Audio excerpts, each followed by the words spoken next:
Rana math classes में आप सभी लोगों का एक बार फिर से स्वागत है।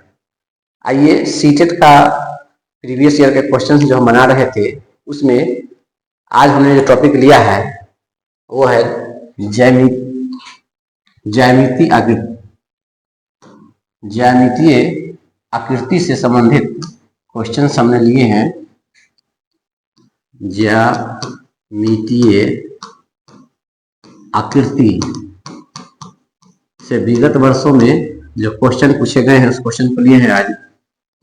जियोमेट्री शेप्स, ठीक है, ज्योमेट्री शेप्स से संबंधित क्वेश्चन पूछे गए थे उसे हमने आज लिया है। ये प्रीवियस ईयर क्वेश्चन है और ये सीटेट जून 2011 में क्वेश्चन पूछा गया है। आइए देखते हैं क्वेश्चन को। कहता है कि एक पासे में विपरीत फलकों की संख्याओं का योगफल 7 है।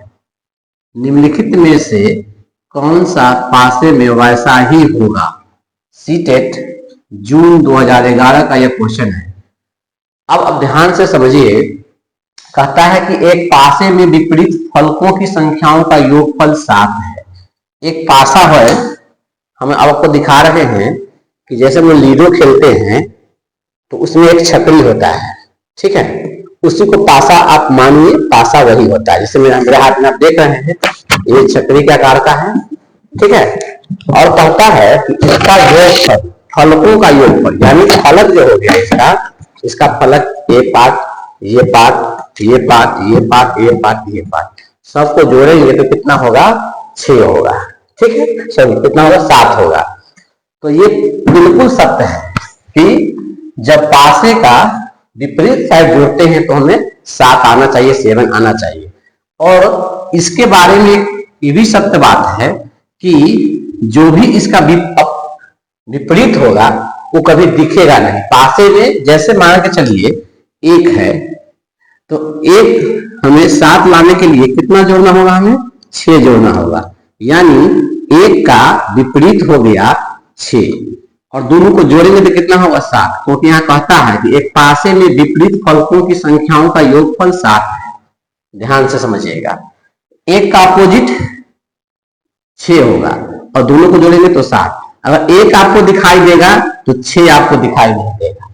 आइए 2, तो 2 का अपोजिट कितना होगा? जो जोड़ेंगे तो कहता है 7 होगा। 2 का अपोजिट 5 होगा। अगर आपको 2 पासे में दिखाई देगा तो फिर आपको 5 दिखाई नहीं देगा, ठीक है। आइए 3 का अपोजिट कितना होगा? जोड़ेंगे तो 7 होगा तो 4, यानी 3 का अपोजिट 4 होगा आपका। तो 3 अगर पासा में दिखाई देगा तो फिर आपको 4 दिखाई नहीं देगा। देखते हैं।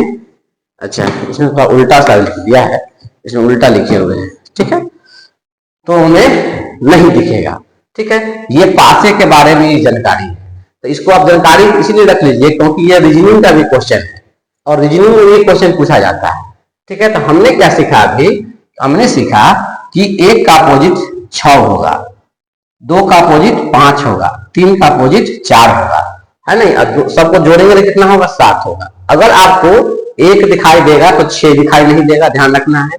2 दिखाई देगा तो 5 नहीं दिखाई देगा, 3 दिखाई देगा तो 4 दिखाई नहीं देगा आपको, ठीक है। अब कहता है निम्नलिखित में से कौन सा पासे वैसा ही है? अब देखिए, जब भी इस पेपर को हम मोड़ेंगे तो अपोजिट कब होगा? 1 का अपोजिट जो है तो बीच वाला तो ऊपर में आ जाएगा, ये आपका नीचे जाएगा, ये नीचे जाएगा। तो 1 और 2 को जोड़ेंगे तो 7 नहीं होगा। 1 का अपोजिट इस फिगर में 1 का अपोजिट को दिखाई देगा। जैसे इस पेपर को मोड़िएगा, मान के चलिए इस पेपर को हम ऐसे उठा लेते हैं। यहाँ पर आपका इस पेपर को मैंने ऐसे उठा लिया, यहां से जो 1 2 3 है इसको हमने ऐसे रख दिया, 1 3 2, इसको हम मोड़ दिए ऐसे। तो 1 यहां आ गया, 3 यहां आ गया, 2 यहां आ गया।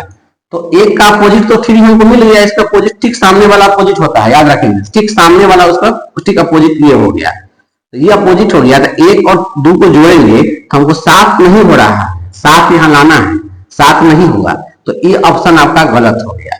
अब देखिए यहाँ पर 2 का अपोजिट 1 नहीं होगा, क्योंकि 2 और 1 को जोड़ेंगे तो फिर 7 होगा। अपोजिट कैसे हुआ, मैंने इस फिगर के माध्यम से यहाँ पर आपको बता दिए कि अपोजिट कैसे होगा। फिर देखिए यहाँ पर देखिए, अब 3 का अपोजिट 4 होगा, 3 का अपोजिट 4 होगा, जब भी हम मोड़ेंगे तो ऊपर आ जाएगा बगल साइड में। अब देखिए इसको हम बता देते हैं आपको, ये मान लीजिए 3 है, ये 1 है और ये 4 होगा। इसको इस पेपर को मोड़ेंगे, फोल्ड करेंगे तो ऐसे दिखेगा आपका, 3 है, ये 1 है, ये 4 है, तो 3 का अपोजिट 4, अभी 3 का अपोजिट 4 कहे हैं, जोड़ेंगे 3 या 4 तो 7 होगा। अब देखिए 5 का अपोजिट 2 या 2 का अपोजिट 5, जोड़ेंगे तो 7 होगा। 1 का अपोजिट 6, 1 का अपोजिट 6, जोड़ेंगे तो 7 होगा।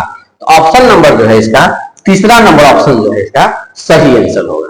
ठीक है, आइए नेक्स्ट क्वेश्चन पे चलते हैं। फिर इसको चेक कर लीजिए एक बार, 3 का अपोजिट 4 था, 7 ठीक है, लेकिन फिर 5 का अपोजिट यहाँ दिया हुआ है 6।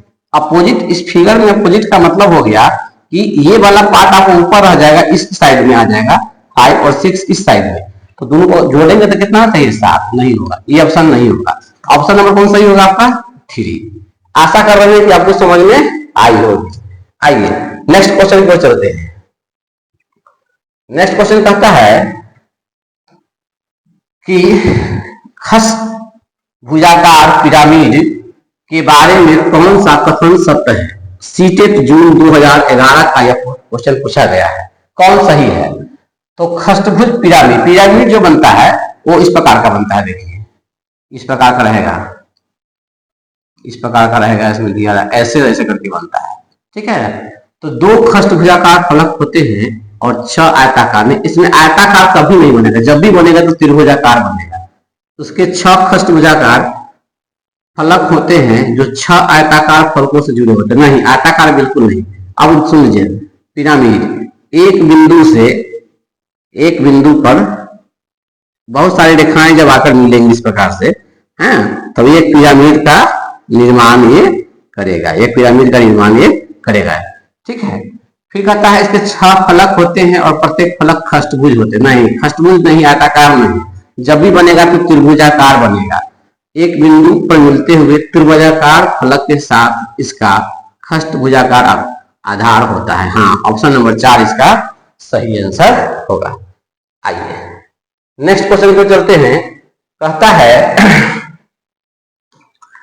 प्राथमिक कक्षाओं में, तो प्राथमिक कक्षाओं का मतलब कक्षा 1 to 5, याद रखिएगा, प्राथमिक कक्षा का मतलब हो गया 1 to 5।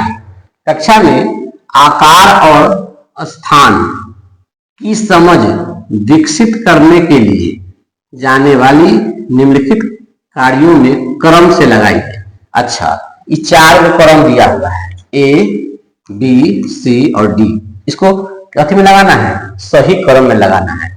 अब कौन कक्षा का बात हो रहा है, प्राथमिक कक्षा की बात हो रही है, तो हमें ध्यान देना है कि प्राथमिक कक्षा के बच्चे जो होते हैं उसका उम्र बहुत से बहुत 10 से 11 साल तक होता है।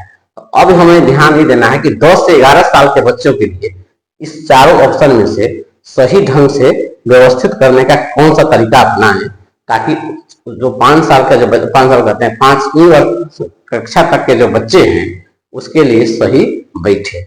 आइए अब देखते हैं 2D आकारों की भुजाओं। 2D आकार का मतलब हो गया आयत का फोटो, वर्ग का फोटो, त्रिभुज का फोटो, वृत्त का फोटो, वो हो गया 2D।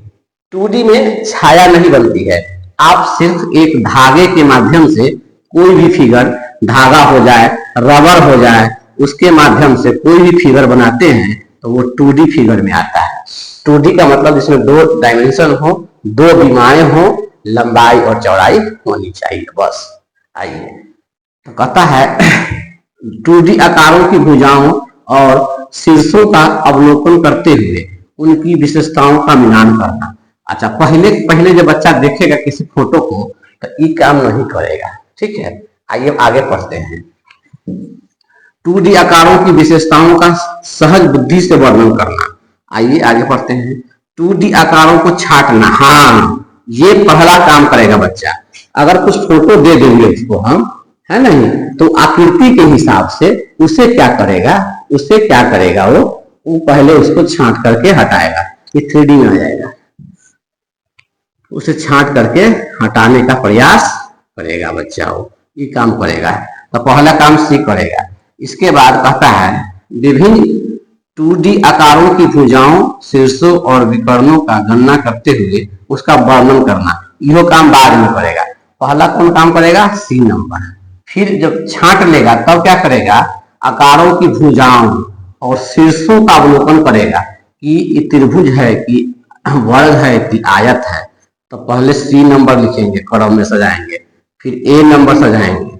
फिर कहता है इसका काम हो गया, इसका काम हो गया। 2D आकारों की विशेषताओं का सहज बुद्धि से वर्णन करने वाला काम बाद में होगा। आगे फिर पढ़ते हैं विभिन्न 2D आकारों की भुजाओं के शीर्षों और विकर्णों का गणना करते हुए, हाँ गणना करते हुए तो क्या हो जाएगा? D number. तब हो जाएगा इसमें आपको कहते हैं बी नंबर। ऑप्शन नंबर इसका 2 सही होगा। आइए नेक्स्ट क्वेश्चन की ओर चलते हैं। कहता है क्वेश्चन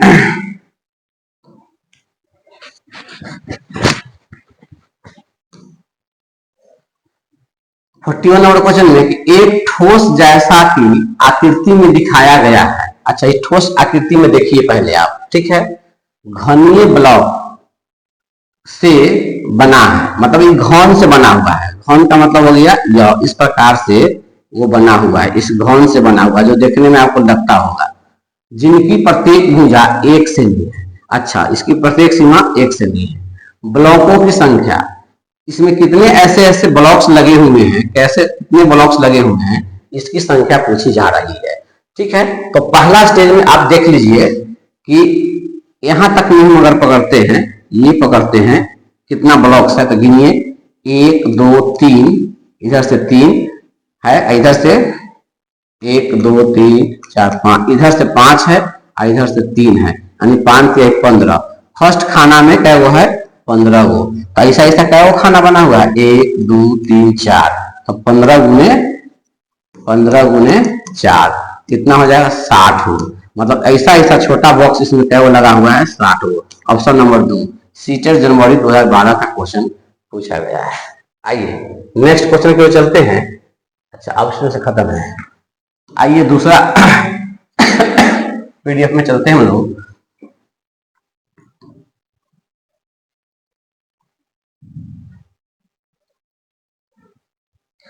ये ज्यामिति आकृति ज्योमेट्री से क्वेश्चंस जो सीटेट में पूछे गए हैं, उन्हीं से संबंधित कुछ क्वेश्चंस को हम सॉल्व करने का प्रयास कर रहे हैं। देखिए, आइए आशा करते हैं कि आप लोगों को समझ में आ रही होगी। हम बिल्कुल मैथ सीटेट का जो भी गणित है 15 नंबर का जो न्यूमेरिकल पूछा जाता है, आप सभी लोग जो एग्जाम देने वाले हैं नेक्स्ट बार सीटेट का, हाँ, उसमें हम आपको पूरे मैथ की तैयारी करा देंगे। हाँ, जो मेरा चैनल है राणा मैथ क्लासेस, इसे आप लोग सब्सक्राइब कर लीजिएगा। जो आपके दोस्त होंगे जो तैयारी कर रहे होंगे उनको भी शेयर कर दीजिएगा। और आशा करते हैं कि हम गणित को बिल्कुल आसान भाषा में सिखाने का प्रयास करेंगे। अभी तत्काल में हम क्या कर रहे हैं कि सीटेट में जो भी प्रीवियस ईयर जो क्वेश्चन पूछे गए हैं उसको हम बताने का प्रयास कर रहे हैं। इसके बाद फिर टॉपिक बाय टॉपिक हम उठाएंगे और हर टॉपिक का विश्लेषण करते हुए और फिर उस पर क्वेश्चन जो भी बनेंगे उसको हम सॉल्व करते हुए आगे चलेंगे। आइए एक बार फिर से क्वेश्चन को देखते हैं। 42 नंबर क्वेश्चन है आपके पास। कहता है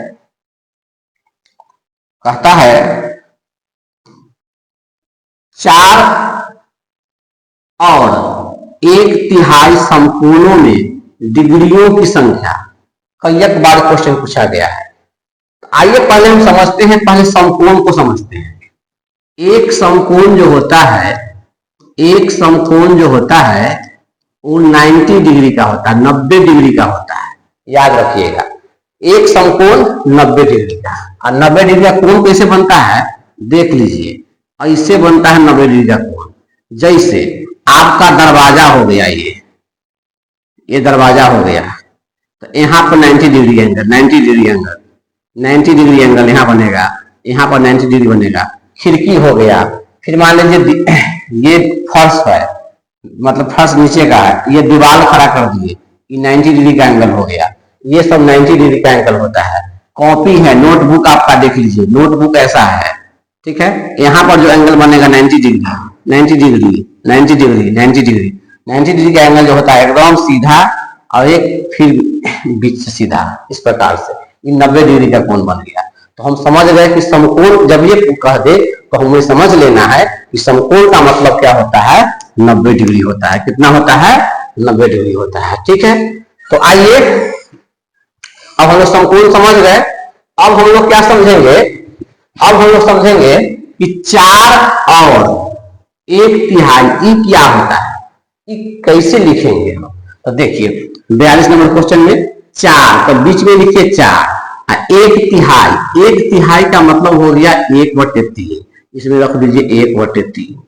4 और 1/3 हम लोग इसी प्रकार से लिखेंगे। ठीक है, अब जब लिखेंगे इसको तो कहता है इसमें कै गो समकोण होगा, तो कितना समकोण होगा, तो 90 से गुना कर देंगे। तो पहले ये जो है ना ये आपका मिक्स्ड फ्रैक्शन है ना, संयुक्त भिन्न है, इसको क्या करेंगे हम लोग तोड़ेंगे। तो 4×3 12, 1 13, 13/3 गुने, अब गुना कितना से करेंगे, 90 से। 90 से काहे कर रहे हैं, क्योंकि समकोण कह रहा है, एक समकोण 90 डिग्री का होता है। ठीक है, तो इसे गुना करेंगे 13/3, काटेंगे ये हो जाएगा 30, तो 13 गुने 30 गुना कर दिए तो कितना हो गया, 39, 390 डिग्री का आपका हो गया, 390 डिग्री आपको होगा। 4 और 1/3 का मतलब हो गया 4 गुना 1/3, जब उसमें हम 90 से गुना किए तो कितना हमको आएगा, 390 डिग्री। मतलब 4 और 1/3 कितने समकोण होंगे, तो 390 डिग्री का बनेगा वो। ठीक है, आइए अब नेक्स्ट क्वेश्चन चलते हैं हम लोग। फिर उसी प्रकार का क्वेश्चन दिया हुआ है, कहता 3.5 समकोणों में।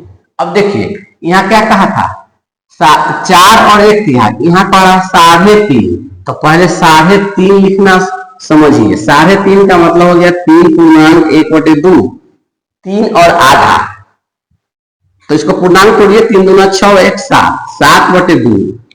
कितना समकोण में डिग्रियों की संख्या, समकोण का मतलब 90, 90 से गुना कीजिए, तो ये भिन्न का गुना हो गया। ये क्या हो गया, भिन्न का गुना हो गया। जब काटिएगा 2 से तो ये हो जाएगा 45। अब 45 में जब 7 से गुना कीजिएगा, 7 बजे 35 के 5 3 28 31, 315। ऑप्शन नंबर आपका आ जाएगा 1 नंबर सही। देखिए ये क्वेश्चन पूछा गया है सीटेट नवंबर 2012 में, ये पूछा गया है सीटेट जुलाई 2013 में। ठीक है, लगातार क्वेश्चन पूछे 13 14 15, मतलब सीटेट का ये भी तो जो है आयत वर्ग की तरह बहुत ही फेवरेट क्वेश्चन है। आइए नेक्स्ट क्वेश्चन की ओर चलते हैं।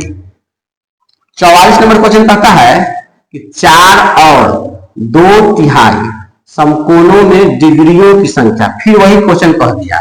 फिर 44 नंबर क्वेश्चन समझिए। 4 तो 4 लिखिए बीच में, 2/3 तो 2/3 कीजिए। हाँ, इसमें समकोणों की संख्या का 90 से गुना कीजिए। तो सबसे पहले इसको क्या करेंगे, हम इसे हम तोड़ेंगे भिन्न को। 4×3 12, 13 14, 14/3 गुने 90। अब फिर काटिए, भिन्न का गुना है, भिन्न का गुना है। 3 से काटेंगे तो 1, 3 से काटेंगे तो 30। अब गुना कर दीजिए, 14 गुने 30, 14×3 42, 1 0 रख दीजिए, 420। कितना इसका आंसर आएगा, 420 आएगा। 4 और 2/3 समकोणों में डिग्रियों की संख्या 420। देखिए लगातार क्वेश्चन है। आइए फिर क्वेश्चन देखते हैं। लास्ट क्वेश्चन है अब ये, कहता है 2 और 2/3 समकोणों में डिग्रियों की संख्या। 2 और 2/3 समकोणों में डिग्रियों की संख्या। तो पहले इसको लिखना हम लोग सीखेंगे। क्या लिखेंगे, 2 और 2/3 मतलब 2/3 में समकोणों की संख्या 90 से गुना। 90 से गुना काहे कर रहे हैं, क्योंकि समकोण कह रहा है। हम जानते हैं एक समकोण जब ही आ गया, एक समकोण का मतलब 90 डिग्री। एक समकोण का मतलब रहे तब, या फिर सीधे समकोण दिया रहे तब। कितना इसका वैल्यू होगा, 90 डिग्री इसका वैल्यू होगा। ठीक है, आइए अब पहले इसको तोड़िए। 3 6 2 8, 8/3 गुने 90। फिर काटिए 3 से, 3 3 9 0 30। कितना होगा, 30। 8 गुने 30 बराबर 240। यानी 2 और 2 तिहाई समकोण कितने डिग्री के बराबर होगा? 240। ऑप्शन नंबर 1 के बराबर होगा। आशा कर रखते हैं कि आप लोगों को समझ में आया होगा। ज्योमेट्री शेप से जो भी क्वेश्चन थे 2015 तक में इसमें दिया हुआ है, ठीक है, उसको हमने सॉल्व करने का प्रयास किया है। हमारी और सारी बैचेज चल रही हैं, इसमें परसेंटेज हो गया, भिन्न का जोड़ घटाव गुना भाग, सभी चीजें हम क्या कर रहे हैं कि उन बच्चों के लिए जो विशेषकर मैथ में बहुत कमजोर हैं, उनके लिए हम बना कर वीडियो हम डाल रहे हैं। कुछ दिनों के बाद हम लाइव भी आएंगे, ठीक है। आप लोग को अगर चैनल पसंद आए तो सब्सक्राइब जरूर कर लीजिएगा, ताकि जो भी नोटिफिकेशन हो, जो भी मैथ्स हम आपको पढ़ाएं, नहीं, वो आप तक आसानी से सरलता पूर्वक पहुंच जाए, ठीक है। तब तक के लिए जय हिंद, जय भारत।